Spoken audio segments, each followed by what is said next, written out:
Қаныш Сәтбаев атындағы Қазақ ұлттық техникалық университетінің студенті Арманжан Қуанаев ауаның ластануына қатысты ақпаратты автономды түрде жинай алатын құрылғы жасап шығарды. Экодрон деп аталатын инновациялық жоба 120 күннің ішінде іске асырылған.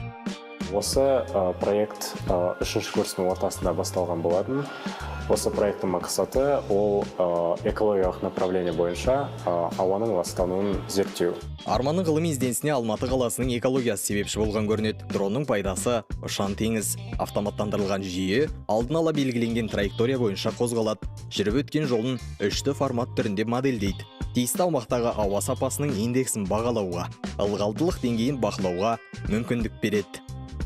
Біз дронды 3 бөлікке бөлдік. Ол деген өз дрон, датчиктер системасы, және де осы жиналған мәліметтерді 3 түрде визуализация жасайтын программа. Литий-ионды аккумулятор дронның ең негізгі бөлшегі. Оның толық қуаты 40 минут бойы үзіліссіз жұмыс істеуге жағдай жасайды. Дронның салмағы 3,2 келі. Ол 3500 метр биіктікке дейін оп-оңай көтеріле алады. Ол сабақ кезінде Арманжанның негізінде өте сондай алғырлығымен, білімділігімен ерекшеленді. Әлде басқа студенттерге қарағанда жаңа берілген тапсырманы дер кезінде не болмаса уақытынан бұрын орындап, және одан берілген тапсырмадан да жоғары ізденіп, одан да көп информация жинап деген сияқты солай ерекшеленетін.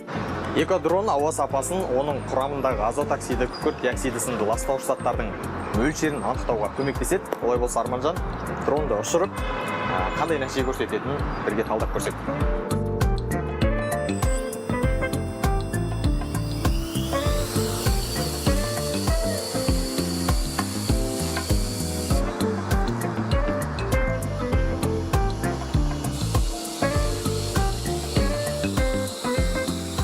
Сонымен біз жүргізілген тәжірибенің нәтижесін анықтап білдік. Алматы қаласының бүгінгі жағдайы қалыпты. Ауа құрамдағы көмір қышқыл газы мен күкірт диоксидінің белгіленген мөлшерден аспаған анықталды. Алайда шаң-тозаң деңгейінің мөлшері шамадан тыс көп.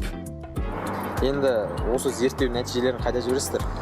Осы зерттелген нәтижелердің барлығын жинап, біздер компанияларға бере аламыз. Және де оны ашық доступта сайтта бере аламыз тағы да. Экодронның қызметі мұнымен шектелмейді. Инновациялық өнер табысты құтқару іздестіру шараларында, қауіпсіздік стратегиялық барлау істерінде, жер бедерінің карталық нобайын жасау жұмыстарында қолдануға болады.